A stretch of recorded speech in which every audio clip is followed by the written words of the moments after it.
Mercedes has shifted their focus largely onto 2024, but even though they've changed the entire outlook of the car, it seems like they're going to face a lot more difficulties than they originally anticipated. While the W15 was dubbed to be a much more competitive addition compared to what we saw in the previous 2 years, Mercedes have realised that maybe the upcoming season is going to be yet another data-gathering one, and it's safe to say that the fans are starting to lose their patience. But it's not just the fans. Hamilton and Russell have been actively involved in how the car has been built in Brackley regarding the 2024 season. So do they know something that we don't? And more importantly, are they responsible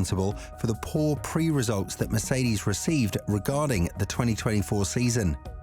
After losing the Drivers' Championship in such a controversial way back in 2021, Lewis Hamilton and his team struggled to keep the competition nearly as close as they did in the previous 8 years, and for the first time in quite a long period, they found themselves on the back foot. The fact that the majority of the technical staff left the team, with James Vowles leaving to be the team principal of Williams and James Allison focusing on other projects in his career, this hit Mercedes hard, to the point of them actually calling Allison back and giving him his old position as the technical director of the team. But it seems like the 2023 season, as well as the upcoming one, are going to be very difficult in terms of competing for race wins and championships. Part of the fault goes to the fact that Mercedes chased the wrong concept for 18 months, and for that time, their fiercest rivals, Red Bull, have managed to master the ground effect to perfection, leaving Mercedes with nothing but hope that they can somehow find more performance until the regulations are changed in 2026.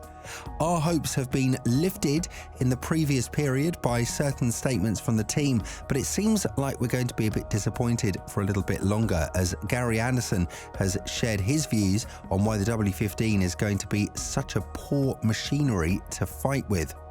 Before you jump on me and destroy me in the comments, please be aware that I'm sharing an opinion of a professional F1 expert. This is not my personal opinion. For what it's worth, though, I hope that Mercedes will come up with a competitive piece of machinery and it will source up the fight up front, as we saw through McLaren and Aston Martin that gains can be found mid-season, let alone the entire winter break, even though they're still far away from competing with Red Bull's superiority. Elaborating on this, Gary Anderson went on to say, "You would expect a team of Mercedes' stature, experience and budget. They are there to win, not finish 5th and 7th, to improve their car during the season, but they have not." One of the huge issues that Anderson sees with Mercedes being competitive in 2024 is the time frame they have in order to build a competitive car, as one winter break is definitely not enough for the Silver Arrows to get on top of all their issues. Even though a couple of upgrades saw McLaren add a second or two in performance and arguably become the second fastest team on the grid in 2023. Furthermore, Anderson went on to say, "A team cannot just put all their hopes into the winter. Not much has changed since the start of last year. They appear to go into a race meeting not having a clue what to expect. The visual concept is something that makes the car work, but you have to do all the other non-visual stuff with it too, like understanding the detail on the underfloor." Mercedes have struggled to understand how to properly implement the aerodynamics of the new era on their car, and that's what's happened in 2 consecutive seasons with 2 different concepts of the car. While Andrew Chauvelin announced that they're not very keen on sticking to any concept and the car is going to be visibly different for 2024, that doesn't necessarily mean that they've found what they're looking for. Quite the contrary, they're facing a massive drop in the downforce, estimated to be around 40% compared to what it is right now. But this is from 2026 onwards, and while Mercedes fall in the same bracket with the rest of the teams, they do stand out a little bit because they tend to be one of the cars with the least amount of downforce on the grid, as they suffer from increased drag throughout the tracks that have low downforce requirements. As for 2024, it seems like Hamilton and Russell's output back in Brackley is not going to be enough to make them competitive, mostly because this era has been so strictly regulated from both technical and financial aspects. And on top of that, Mercedes still has no idea what they're looking for in their car. As a conclusion, Anderson elaborated that Mercedes has nothing to look for in the upcoming season, mostly because their car didn't really find a huge chunk of performance in 2023 while being on the track, and therefore they cannot blindly place their hopes in the winter break, as this period is going to be quite poor for them in terms of finding more pace for the W15. Talking more on this, Anderson said, "The overall package is just not working, and I do not see that they have a route planned out of this. Pinning your hopes on development between seasons is a little blind and is concerning. If they're not making progress when the cars are on track, how are they going to do that when there is no running in the off-season?"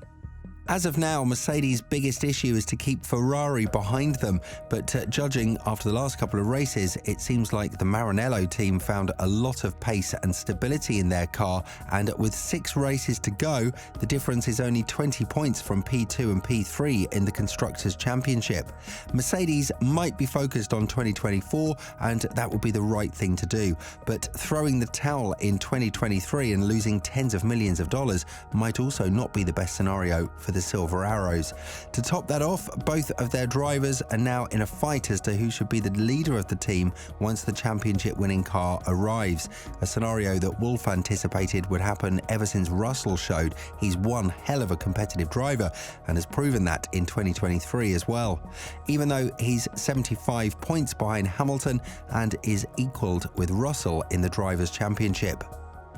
But this tough love and competition in Mercedes might actually come as a blessing in disguise for them, mostly because they have 2 drivers who are ready to go at it and put their maximum feedback into what they want from the car. One of the main reasons why Mercedes managed to keep the front with such an underperforming car was the fact that both of its drivers managed to finish high in the points, unlike Aston Martin, who have Alonso with 7 podium finishes and 127 points ahead of his teammate Stroll, causing his team to actually have to struggle to keep the 4th position in the championship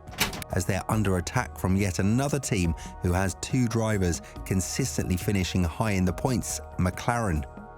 It's something that Anthony Davidson, a Sky F1 pundit, feels is the luxury Mercedes can bet on for 2024 and be competitive, right up there with Red Bull. And when talking about it, he went on to say,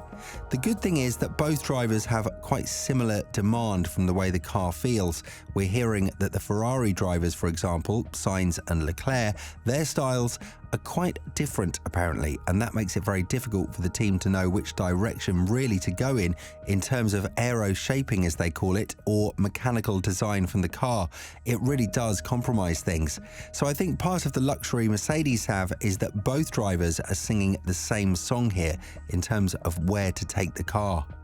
Now, whether this mission will turn out to be a successful one, or will we indeed see yet another 4th fastest car on the grid, time will tell. But as of now, Mercedes are under a massive threat to lose the 2nd position in the Constructors' Championship to not only Ferrari, but McLaren as well. For the majority of the second half of the season, as well as under the new upgrades that McLaren introduced from Silverstone onwards, they have been the faster team compared to Mercedes, and the double podium finish in Suzuka, as well as the P2 from Norris in Singapore, went on to prove that to a further extent. With this in mind, do you think that Mercedes has what it takes in order to fight with Red Bull in 2024? Let us know in the comments below.